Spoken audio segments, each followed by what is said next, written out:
What is up, everyone? Flatline here, and if you are anything like Zachary and I, you are Kuku for Kuku Pot, so I figured what better name for part 2 of the Kuku Pot guide. Now, a lot of people seem to connect with the first part of the guide and found it really helpful. I feel like a lot of people learned some new information. However, for some people, it had the opposite effect and confused them. I feel like it was a lot of information to take in at once. So today in part 2, I'm going to further break down some of that information we went over in the first part, as well as introduce some new information that some of you have left in the comments. If you have not seen part 1, I will put a link in the description as well as in a pinned comment. I highly recommend checking that video out first, otherwise some of this might not make much sense. The first thing I wanted to cover is something I feel like I did not spend enough time on in the first video. It's where I talked about being able to drop certain items from your Kuku pot in order to skip various steps of puzzles. These boxes here are what I will be referring to as power generators. As you can see, this one is lit up blue, indicating that it currently has power flowing to it. You will see another one up here on the wall that currently does not have any power to it. There's also one off to the left-hand side that does not have power. It also has a light shining to it, indicating this is an important step of the puzzle. There is one final generator on the right-hand side that is also lit up. Process of elimination will tell you for this puzzle that we somehow need to get power flowing from that first generator to the one on the left wall and the right wall. That will then finally get power to the one in the very center. Normally you would accomplish this by turning these tiles until they lock into place. You will see blue lines flowing throughout the tiles until you get a blue line to the left hand side and the right hand side. You will then see these generators light up blue, indicating there is power flowing to them. However, what if I told you there was a way that you could skip this step of the puzzle? All you have to do is run over to the generators on the left and right hand side, open up your inventory, and then open up the Kuku pot inventory.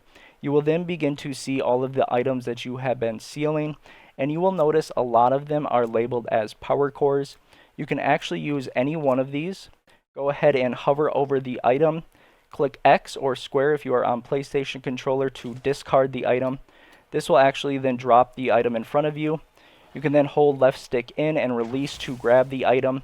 Move it in front of the generator and click B to cancel and release. This will then cause the item to levitate in the air and will actually power the generators. Again, the cool part about this is it will allow you to skip this part of the puzzle where you have to turn all of these gears individually, and this in return will save you a lot of time. I'm assuming this will be the case for a lot of other puzzles. However, there are so many different sealable items and puzzles, it would be impossible for me to test out on my own. So I'm sending you guys on a little mission as a community to go ahead and start testing out all of these items on different puzzles and reporting back in the comments below on your findings. Our next comment comes from a good friend of the channel, Akushi, who informed us that you can also find the crafting materials that are required to upgrade and enhance the Kuku pot via dispatch missions in your Howling Hill camp. They said that the region known as Delasia was a good source of the batteries and cogwheels when sending your comrades on these dispatch missions. Unfortunately, I do not have these unlocked yet. If you want to check for yourself, go to your Howling Hill camp, locate Ross, open up his menu, go to Manage Comrades, and then go to Mission Dispatch. You'll then want to begin browsing all of the different missions that you currently have unlocked. You'll want to look at the rewards down in the bottom right hand corner and find some that have the cogwheels or the batteries. I'm assuming there will also be some missions down the line that will offer up the clockwork bugs and the lubricant. However, most of that stuff is seeming like late game content, so if you have not made your way to Delasia yet or the Crimson Desert, I would not worry about it. You probably have not progressed far enough to unlock it, and that is the case with most of the stuff that we will be covering in this video. Huge shout out to Kilgore Trout for this next tip. Their comment actually ended up being the most liked comment on the video.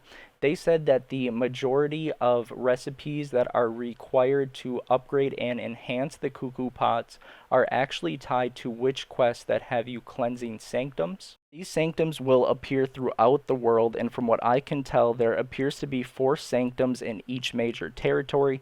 So there will be 4 sanctums in Hernand, 4 sanctums in Payloon, so on and so forth. If you're anything like myself and are attempting to restore a sanctum and it is telling you that you cannot currently restore it, it's simply because you need to progress further in the main story missions.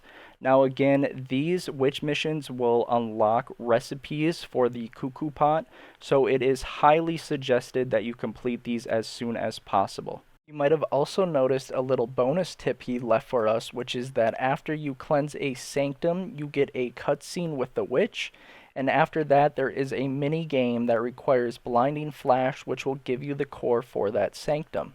I highly suggest zooming in and then getting as close to this dial as you can, as this will make it much easier to see what you are doing. You are then going to want to press and hold LB and RB in at the same time, and then press and hold LB in again. You are then going to be playing Guitar Hero, so whenever you see those jewels, you're going to want to make sure you have LB pressed in, and whenever there is a gap in between it, we are going to release. So we'll aim at the very center here and press LB in again to activate focus light, and we are just strumming away on our little guitar. Hold for those 2 that are connected. One more tap, one more, and that should be it. After this, you're going to see an item pop out of the very top, and this is going to be the item that you want to make sure you are sealing. Once the cutscene has finished, you'll want to go ahead and climb up onto one of these pillars, as you need to make sure you are close enough to the item in order to grab it using the Axiom Force. We'll go ahead and press and hold left stick in and release once we have the item grabbed. You can then go ahead and press Y to seal the item in your Kuku pot. I cannot stress enough how important these items are to your upgrading and enhancement journey, so if you have not completed these Sanctum mini quests before, I highly recommend going back and doing them now. These 2 comments here do a good job of representing how impactful these Kuku upgrades start to become the farther you get in the skill tree. Now, it seems so simple at first. They're just talking about a Kuku pack that allows you to gather herbs as you run past. However, if you can just start to imagine all the time that saves you instead of having to click on each herb individually, and that's the idea behind a lot of these Kuku upgrades. They're just going to make your gameplay so much easier and so much more fun. I thought I'd just quickly go over some of the new recipes that I have unlocked since the last video. I ended up restoring some of the sanctums up in Payloon, and since then I have unlocked the Kuku Watcher pack. It deploys 2 miniature watchers to provide combat support. Once active, they scout the perimeter and open fire without mercy on any enemies they discover to protect their master.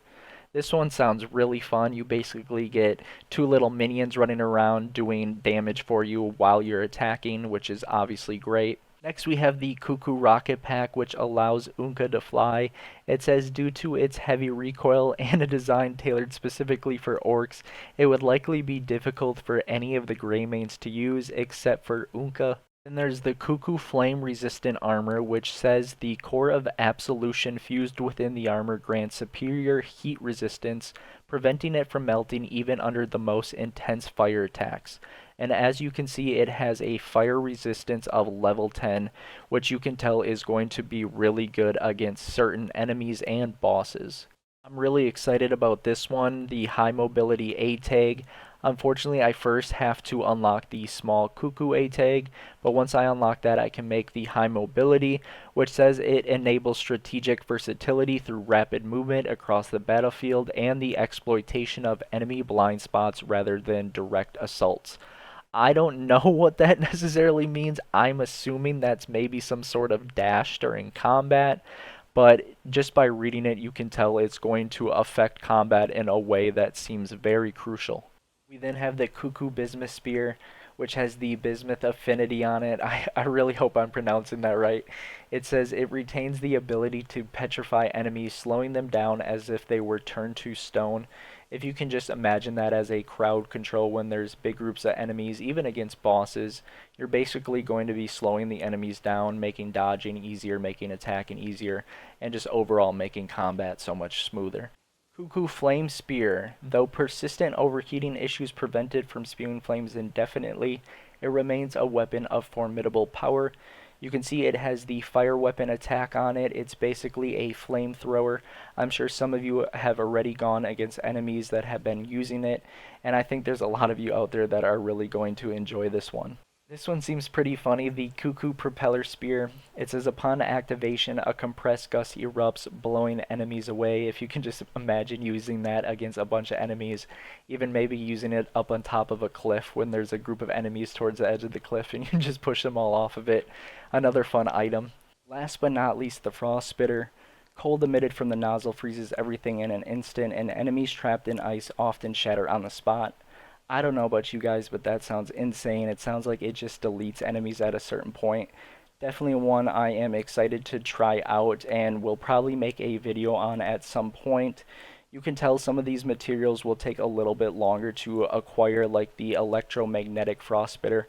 I currently don't know where to get that, but as I start to get more information on all of these items, I will continue to put out more videos and update everybody. I also forgot to mention the Kuku Flame Spear and Kuku Lightning Spear require items like the Lightning Spear and the Flame Spear to craft them, and some of those can actually be found in your mission dispatches at your Howling Hill camp as well.